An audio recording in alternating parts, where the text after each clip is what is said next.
are finally running some corn here in the 2018 harvest season. Ty Higgins with the Ohio AgNet and Ohio's Country Journal with this cab cam. Brought to you by Finnig Equipment, online at finnigequipment.com. Rob McCarley, my guest. We're in Pickaway County, and you've been at this for a couple of days now.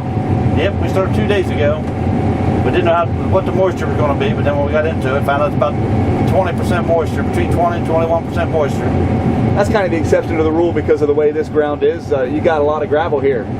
Yeah. And this kind of the perfect year for this farm. It never did shrivel up in the summer and being all gravel, and it's just a perfect year for this place.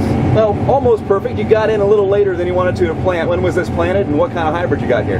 This is planted on April 30th, and it's Beck's 5140. So 105 day? Yeah, 105 day corn. If we did in a normal year, this would have been planted 2 weeks earlier. Now, but the way the spring was, that's as soon as we could get in, felt comfortable with it.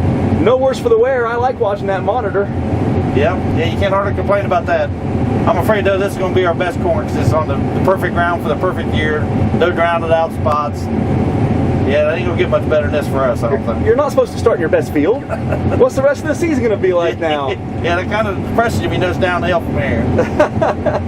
You really can't have too much rain here, can you? You mentioned that you got the rains right when you wanted them, but even if you got an inch of rain right now, it wouldn't take you long to get back out here. Oh no, if it rained an inch of rain this morning, tomorrow afternoon we'd be running again. Tell me about the farm. Yeah, this is just me and my son farm. We farm in 6 different counties here in Central Ohio. We just do it. It's just a little family farm. We're just trying to hang with the big boys, I guess.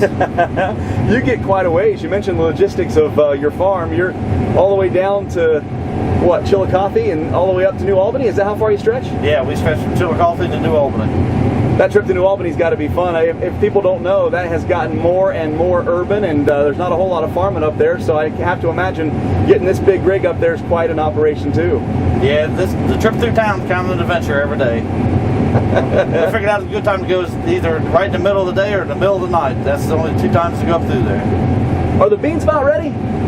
Yeah, we got probably 150 acres of beans we're going to try to cut this weekend. They look really good and they're potted up really, really heavy, but I guess we'll find out this weekend, but I think they look really good.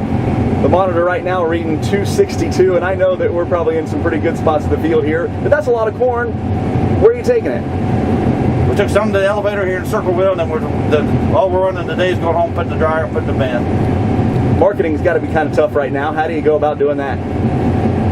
Yeah, it's just a guessing game, especially with the new politics we got going on nowadays. This year's really different than the rest. Well, I appreciate you taking time for me, and always nice to get started and see the dust flying. And right across the way is John Hoffman. I don't know how you farm next to him, that guy. Yeah, he's a character. We get along pretty good. Rob McCarley, my guest here in Pickaway County, running our first corn of 2018 with this cab cam brought to you by Finnig Equipment. For the Ohio AgNet, I'm Ty Higgins. We'll see you down the road. I'm Adam Finnig with Finnig Equipment, and we're going to talk about the Yetter Stalk Devastator.